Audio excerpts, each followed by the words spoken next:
Christmas കാലഘട്ടമാണ്. എല്ലാവരും പുൽക്കൂടകളൊക്കെ ഉണ്ടാക്കുന്ന തിരക്കിലായിരിക്കും. നമ്മൾ കുറെ പുൽക്കൂടുകൾ ചലിക്കാതെ കണ്ടിട്ടുണ്ട്. എന്നാൽ നമ്മളിവിടെ കാണാൻ പോകുന്നത് ചലിക്കുന്ന പുൽക്കൂടാണ്. കാലിത്തൊഴുത്തിൽ പിറന്നവനെ, കരുണ നിറഞ്ഞവനെ. നമസ്കാരം, ഞാൻ ജോബി ചോന്നുകൊണ്ട്. അതെ, 2000 വർഷങ്ങൾക്ക് മുമ്പ് ബദ്രഹേമിലെ പുൽത്തൊഴുത്തിൽ നമ്മുടെ ഉണ്ണിയേശു പിറന്നു അല്ലെ. ആ ഒരു കാര്യം നമുക്ക് ആർക്കും എന്താ പറയാ കാണാൻ പറ്റിയിട്ടില്ല. പക്ഷെ ഇന്ന് എന്താ പറയാ ആ ഒരു കാലഘട്ടത്തിലേക്ക് പോയിട്ട് അത് അതേപോലെ കാണാനായിട്ടുള്ള ഒരു സംഭവം തന്നെ ഇവിടെ ഒരുക്കിയിട്ടുണ്ട്. അപ്പൊ എന്തായാലും ആ ഒരു കാഴ്ചകളിലേക്ക് നമുക്ക് പോവാട്ടോ. പേരെന്താ? സാൻജോ ജോസ്. സാൻജോ. ഇങ്ങനെ ഒരു നഗരം ഉണ്ടാക്കിയെടുക്കാനായിട്ട് എത്ര ദിവസം എടുത്തു? ഏതാണ്ട് ഒരു 3 മാസത്തോളം എടുത്തു. 3 മാസം. എന്തൊക്കെ വെല്ലുവിളി നേരിട്ടു ഈ ഒരു സംഭവം ചെയ്യാൻ? പല രാത്രികളും ഉറങ്ങിയിട്ടില്ല. പിന്നെ ചില സാധനങ്ങൾ കിട്ടാൻ ബുദ്ധിമുട്ടുണ്ടായിരുന്നു. പക്ഷെ നമ്മളതൊക്കെ അന്വേഷിച്ച് പിടിച്ച് പിന്നെ അതിനൊക്കെ സബ്സ്റ്റിറ്റ്യൂട്ട് ആയിട്ട് കുറെ സാധനങ്ങളൊക്കെ വെച്ച് നമ്മൾ തയ്യാറാക്കിയിടും. അതെ, എന്തിനാ പഠിക്കണപ്പോ? ഞാനിപ്പോ പഠിപ്പ് കഴിഞ്ഞു. ഞാൻ ഡിപ്ലോമ മെക്കാനിക്കലാണ് പഠിച്ചു കഴിഞ്ഞത്. കഴിഞ്ഞിട്ടൊരു സ്ഥലത്ത് ട്രെയിനിങ് ചെയ്തിരുന്നു. ഇപ്പൊ ഞാൻ വേറൊരു കോഴ്സ് ചെയ്തിരിക്കുകയാണ്. അതെ അല്ലെ.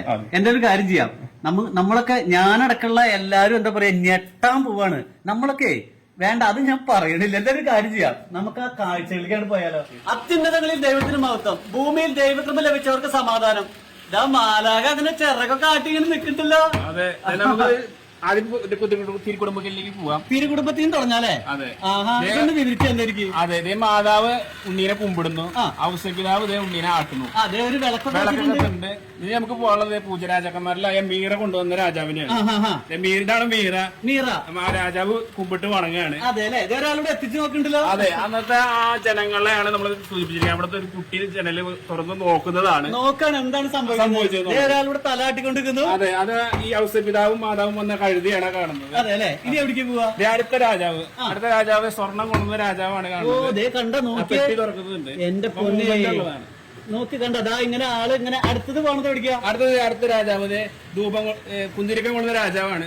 രാജാവ് ഇങ്ങനെ കുന്തിരിക്കം വീശിക്കൊണ്ടിരിക്കുകയാണ്. ഇതേ കണ്ട നമ്മുടെ ചാക്ക് ചരടൊക്കെയാണ് ഇദ്ദേഹത്തിന് വേണ്ടി ഉപയോഗിച്ചിട്ടുള്ളത്. ഇത് വേറെ എന്തൊക്കെയാ മെറ്റല്?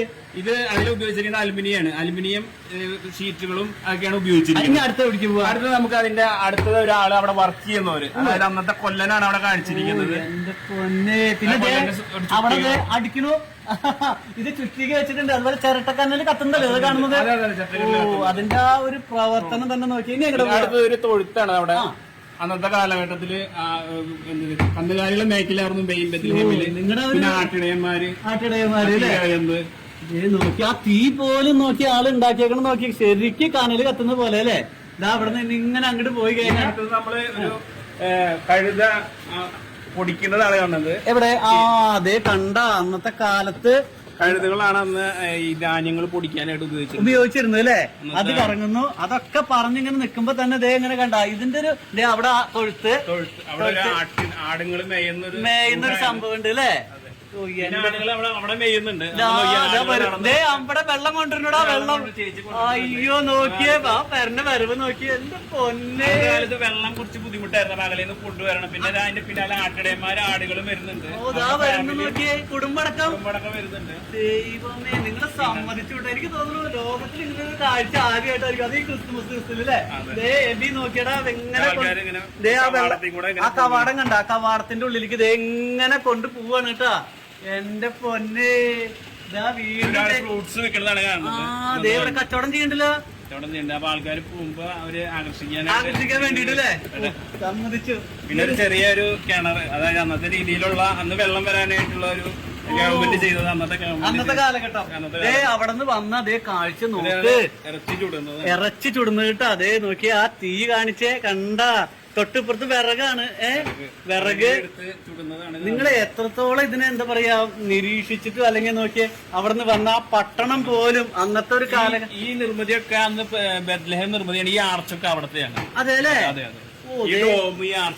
ഈ മുകളിലത്തെ ബെത്ലഹേമിന്റെ ഇന്ന് നമ്മളൊക്കെ പറഞ്ഞു കേട്ടിട്ട് അല്ലെങ്കിൽ ബൈബിളിലൊക്കെ വായിച്ച് കേട്ടിട്ടുള്ള ഒരു അറിവ് മാത്രമേ ഉള്ളൂ. അവസാനം അദ്ദേഹം ആ നഗരം അല്ല ആ ഒരു പട്ടണം തന്നെ ഇങ്ങനെ ഉണ്ടാക്കി വെച്ചേക്കുന്നത്. കിളികൾ പറക്കുന്നുണ്ട്. എന്റെ പൊന്നെ, ഇതൊക്കെ എന്താ മെറ്റീരിയൽ? ടെർമോക്കോളാണ് ഉപയോഗിച്ചിരിക്കുന്നത്. Plaster Paris. ഇതേ കണ്ട ഈ ഒരു കാഴ്ച എന്ന് പറഞ്ഞു കഴിഞ്ഞാൽ എന്റെ പൊന്നെ എന്താ നോക്കിയ ഒരു ആ വരവൊക്കെ ഉണ്ടല്ലോ. നമ്മള് ശരിക്കും പറഞ്ഞു കഴിഞ്ഞാൽ ആ ഒരു ഉണ്ണിയേശുവിനൊക്കെ അങ്ങനെ എന്താ പറയാ ഒരു എനിക്ക് പറയാൻ തന്നെ വാക്ക് കിട്ടില്ല. അതാ അമ്മയുണ്ട് ഇവിടെ. വായ അമ്മ വന്ന് എന്താണ് മോനെ പറ്റി പറയാനുള്ളത്? അവന് ചെറുപ്പത്തില് തന്നെ എന്ത് സാധനങ്ങൾ സ്വയം ഉണ്ടാക്കാനുള്ള ഒരു കഴിവാണ് ഉണ്ടായിരുന്നത്. വീട്ടിലിരിക്കുമ്പോ തന്നെ അവൻ കുട്ടി എന്തെങ്കിലും വീട്ടിലത്തെ എന്ത് സാധനങ്ങൾ കേടുവന്നാലും അവൻ ചെറുപ്പം മുതലേ അത് നന്നാക്കാനുള്ള ഒരു പരിചയം കാണിക്കാറുണ്ട്. പിന്നെ അതിനറിയാനുള്ള അതിനെ കുറിച്ചുള്ള ബുക്കുകളൊക്കെ അവൻ ധാരാളം വായിക്കുമായിരുന്നു. സയൻസ് വളരെ ഇഷ്ടമുള്ള ഒരു സബ്ജക്റ്റ് ആയിരുന്നു. സ്കൂളിൽ പഠിക്കുന്ന കാലത്ത് സയൻസ് എക്സിബിഷന് പങ്കെടുക്കുക എന്നുള്ളത് അവന്റെ ജീവിതത്തിൽ ഏറ്റവും വലിയൊരു ആഗ്രഹമായിരുന്നു. അത് സ്കൂളിൽ വെച്ച് തന്നെ സയൻസ് എക്സിബിഷനുള്ള പല ഉപകരണങ്ങൾ ഇവൻ ഉണ്ടാക്കും, മറ്റു കുട്ടികൾക്ക് അത് കൊടുക്കാറുണ്ട്. ഞാനൊരു സയൻസ് അധ്യാപികയാണ്. എന്റെ ഒന്നല്ല, അത് അവന് ദൈവം കൊടുത്തൊരു കൃഷിയാണ്. നമ്മുടെ സിസ്റ്റർമാരോട് ഉണ്ട്. ഈ ഒരു സ്ഥലം എവിടെയാണ് നിങ്ങൾ ഒരുക്കിയില്ലെന്ന് പറഞ്ഞേ? ജീവജ്യോതി ആശ്രമത്തിലാണ്. പറപ്പൂക്കര തൃശ്ശൂർ ജില്ലയിലുള്ള ജീവജ്യോതി ആശ്രമത്തിലാണ്, അഗതി മന്ദിരത്തിലാണ് നമ്മൾ ഇത് ചെയ്തിട്ടുള്ളത്. എന്തായാലും ഈ ഒരു കല നമുക്ക് പറയാതിരിക്കാൻ പറ്റില്ല. കാരണം ഒരു കാലഘട്ടത്തെ അങ്ങനെ തന്നെ വിളിച്ചു തോന്നുന്ന രീതിയിലുള്ള ഒരു സംഭവമാണ്. ഇതിന്റെ അടിയിൽ വർക്കിങ്ങിന് വേണ്ടിയിട്ട് എന്താ സംഭവം ചെയ്തേക്കണേ? വർക്ക് ചെയ്യാനായിട്ട് നമ്മള് ഗിയേർഡ് മോട്ടേഴ്സ് ആണ് ഉപയോഗിച്ചിരിക്കുന്നത്. പിന്നെ പവർ കൊടുത്തിരിക്കുന്നത് കമ്പ്യൂട്ടറിന്റെ SMPS വെച്ചിട്ടാണ് പവർ കൊടുത്തിരിക്കുന്നത്. പിന്നെ എന്താന്ന് വെച്ച് കഴിഞ്ഞാല് ധാരാളം സമയം എടുത്തിരുന്നു. പിന്നെ ചില കാര്യങ്ങളൊക്കെ നമുക്ക് റെഫറൻസ് നോക്കിയിട്ടാണ്. നമുക്ക് ഇതിനെ കുറിച്ചുള്ള ഡീറ്റെയിൽഡ് ആയിട്ട് ഒന്നുമില്ല. ഇതിനെന്ത് ചെലവ് വന്നു? ചെലവ് അത്യാവശ്യം വന്നിട്ടുണ്ട്. പക്ഷെ ഞാൻ ഇവിടെ ചെയ്തു കൊടുത്തിരിക്കുന്നത് ഒരു ഫ്രീ ആയിട്ടാണ്. ഞാൻ ഇവിടെ ചാരിറ്റി ആൾക്കാർ വന്ന് കാണാൻ വേണ്ടി. നമുക്ക് ഒന്നും കൂടി ഒന്ന് കാണാം. കാരണം ഇത് നിങ്ങൾ കണ്ടിട്ട് പോകാനായിട്ട് തോന്നുന്നില്ല. അതാ നോക്കി ഇതിന്റെ ഒരു മേക്കിംഗ് എന്ന് പറയുന്നത് ഒരു പക്ഷെ ആദ്യമായിട്ടായിരിക്കും ഇങ്ങനെ ഒരു മേക്കിംഗ് കാണുന്നത്. ഇത് സ്വിച്ച് ഓഫ് ചെയ്ത് എന്ത് സംഭവിക്കും? എല്ലാം നിൽക്കും. അതെ, അന്നൊരു കാര്യം ആ സ്വിച്ച് ഒന്ന് ഓഫ് ചെയ്തേ. എല്ലാം അവസാനിച്ചു, നിശബ്ദമായി. ഇതേ വീണ്ടും എബി എന്ന് കാണിച്ചടാ. എല്ലാം അതേപോലെ തന്നെ. ഇതാ വീണ്ടും സ്വിച്ച് ഇട്ട് കഴിയുമ്പോ എവിടെ വരും നോക്കാട്ടാ. സ്വിച്ച് ഇട്ടേ. ഇതാ വീണ്ടും പോയിടാ. ഒന്നേന്ന് തുടങ്ങി. എന്റെ പൊന്നെ, സംഭവം അപാരം തന്നെ. ഇനി ഒന്നും പറയാനായിട്ടില്ല. അപ്പൊ ഈ ഒരു ക്രിസ്മസ് എന്താ പറയാ, എല്ലാവർക്കും ഒരു ഹാപ്പി ക്രിസ്മസ് ഞാൻ നേരാണ്. അടുത്തൊരു വർഷം വരെ എന്താ പറയാ, എല്ലാവരും ദൈവത്തിന്റെ കരങ്ങളിൽ ഭദ്രമായിട്ടിരിക്കട്ടെ. അപ്പൊ പ്രാർത്ഥനയോട് കൂടി നമുക്ക് മുന്നോട്ട് പോവാം. ഇതുപോലുള്ള നല്ല വീഡിയോ ആയിട്ട് വരുന്നതായിരിക്കും. Thank you.